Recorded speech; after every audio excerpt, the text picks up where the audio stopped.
श्रीमती प्रियंका चतुर्वेदी जी।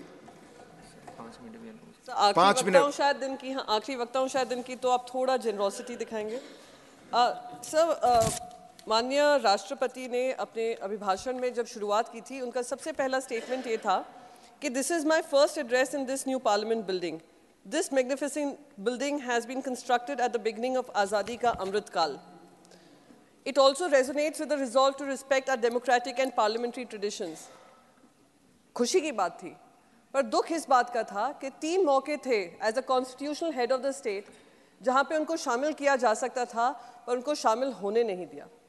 आप देखिए, देश के नए पार्लियामेंट में घुसपैठिए तो घुस आए, पर हमारी राष्ट्रपति को आने का मौका नहीं मिला। फिर मैं सर, दूसरी बात, संविधान की उन्होंने बात की कि हम 75वां साल संविधान का मना रहे हैं, तो उससे मुझे याद आया, संविधान की जब हम बात करते हैं, सुप्रीम कोर्ट ने एक जजमेंट दिया था महाराष्ट्र सरकार को जिस तरीके से बनाया गया था उसको लेकर, क्योंकि संविधान के दायरे में आता है, शेड्यूल 10 के दायरे में आता है, इसलिए बस 2 मिनट लूंगी, वर्डिक्ट का ही सुनाऊंगी। The governor's decision to call for a floor test on 28 June 2002 was illegal. ये गवर्नर साहब का रोल है, उसके बारे में बात कर रहे हैं। The communication of the governor dated 30th June 2022 calling Mr. Eknath Shinde to take oath as the chief minister is unconstitutional and ought to be set aside. ये क्योंकि संविधान का 75वां साल है, हमारी राष्ट्रपति ने उसके बारे में बोला है, इसलिए मैं बस उस पर बताना चाह रही थी। पूरा स्पीच मैंने सुना भी, पढ़ा भी, 3 बार हिंदी में भी पढ़ा, इंग्लिश में भी पढ़ा, पर कहीं भी 2 शब्दों का इस्तेमाल नहीं हुआ। वो 2 शब्द क्या थे? एम्प्लॉयमेंट, और दूसरा जो शब्द था महंगाई। और मेरे कान में वो 2014 के जो स्लोगन था, बहुत हुई महंगाई की मार, बहुत हुई महंगाई की मार, बार बार कानों में गूंज रहा था। 2024 में बैठे हैं, जिन्होंने महंगाई खत्म करने की बात की थी, उन्होंने आमदनी 98 खर्चा रुपया कर दिया है। क्योंकि ये अभिभाषण जो था माननीय राष्ट्रपति का सरकार से ही आता है, सरकार अपनी उपलब्धियां बताती है और सरकार के जो भी मंत्रालय हैं वो अपने इनपुट्स बताते हैं। तो उससे मुझे अटल बिहारी वाजपेयी की किताब है, 51 कविताएं हैं उनकी, उससे मुझे उनके 4 जो पोइट्री के 4 ही शब्द बोलूँगी जो उन्होंने लिखा है। आदमी की पहचान उसके धन या आसन से नहीं होती, उसके मन से होती है।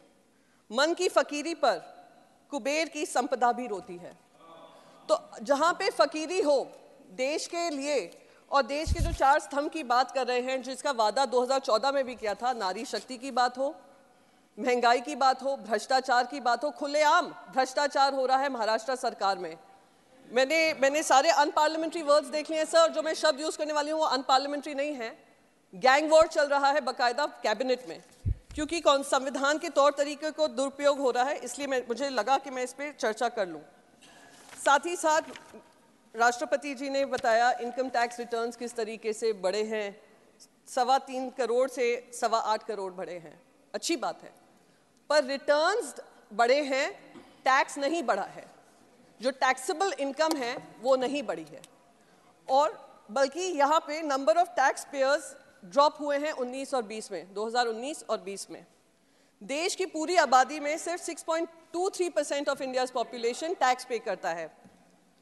सिर्फ 3,20,000 लोग 50 लाख के ग्रॉस इनकम की टैक्सेबल इनकम में आते हैं। ये देश की सच्चाई है। 10 साल की बात कर रहे हैं, उसके बारे में ही बोल रही हूँ। फिर सर, नारी शक्ति के बारे में जब बात हुई, दुख हुआ, पहली महिला ट्राइबल राष्ट्रपति हैं, और एक बहुत इम्पोर्टेंट सेशन हुआ, महिलाओं को उनके अधिकार देने का, रिजर्वेशन की बात हुई, जो खैर इमीडिएटली लागू नहीं होने वाला है। 2029 का वादा महिलाओं को किया हुआ है कि 2029 में आप लाइन लगा लो, कतार में लग जाओ, पर दरवाजे तो हम 2029 में ही खोलेंगे। उसमें भी अगर हम राष्ट्रपति को सुनते तो हमारा दिल महिला होने के नाते, राजनीति में होने के नाते खुशी होता, पर हमें वो खुशी से भी वंचित किया गया। महिलाओं के अधिकारों की बात करें तो यहाँ पे 200 मीटर दूर ही हमारी महिला जो ओलंपिक विनर्स हैं, और हाल ही में उन्होंने एक पदक जीता है, वो प्रोटेस्ट कर रही थी, वो अपने आपसे मांग कर रही थी कि आए प्रधानमंत्री जी, आपने जब हम जीते हैं आपने हमारा साथ दिया है, जब हम आपसे कुछ मांग कर रहे हैं उसमें भी हमारा साथ दीजिए। कहीं ना कहीं उनकी सुनवाई नहीं की गई। और अभी भी जिन लोगों के ऊपर आरोप लगा है वही ऐसी बॉडीज पे खड़े हुए हैं या इन्फ्लुएंस कर रहे हैं, जो दुखदाई है। क्राइम्स अगेंस्ट वुमेन, फौजिया जी ने बाकायदा बताया किस तरीके से उसके आंकड़े बढ़े हैं, तो मैं ज़्यादा आंकड़ों पे नहीं जाऊंगी। फार्मर सुसाइड, किसानों की बात की गई, अन्नदाता के जितने केसेस सामने आते हैं सुसाइड को लेकर प्रतिदिन, और ये मेरा डेटा नहीं है, अगर कहेंगे स्पष्टीकरण भी दे दूंगी सर। बस एक लास्ट कंक्लूड ही कर रही हूँ। 30 किसान अपनी आत्महत्या करते हैं आए दिन, हर रोज 30 किसान करते हैं। आमदनी दुगनी करने की बात की थी, दुगनी तो दूर, वो अपनी जान की बाजी लगाते हैं और खेती करते हैं। जो फार्मर डिस्ट्रेस हमने देखा, रूरल डिस्ट्रेस देखा, जहाँ आई थिंक राष्ट्रपति जी कह रही थी कि लेबर फोर्स पार्टिसिपेशन भी महिला का बड़ा है, वो रूरल डिस्ट्रेस के कारण बड़ा है। और यही देश का दुर्भाग्य है कि आज 10 साल इनकी सरकार रही और वही 4 नारे फिर से गूंजे जा रहे हैं, जिन 4 नारों को पूरा करने का काम 2014 में प्रधानमंत्री नरेंद्र मोदी जी ने किया। इन्हीं शब्दों से मैं अपनी स्पीच खत्म करती हूँ sir. Thank you so much. Thank you.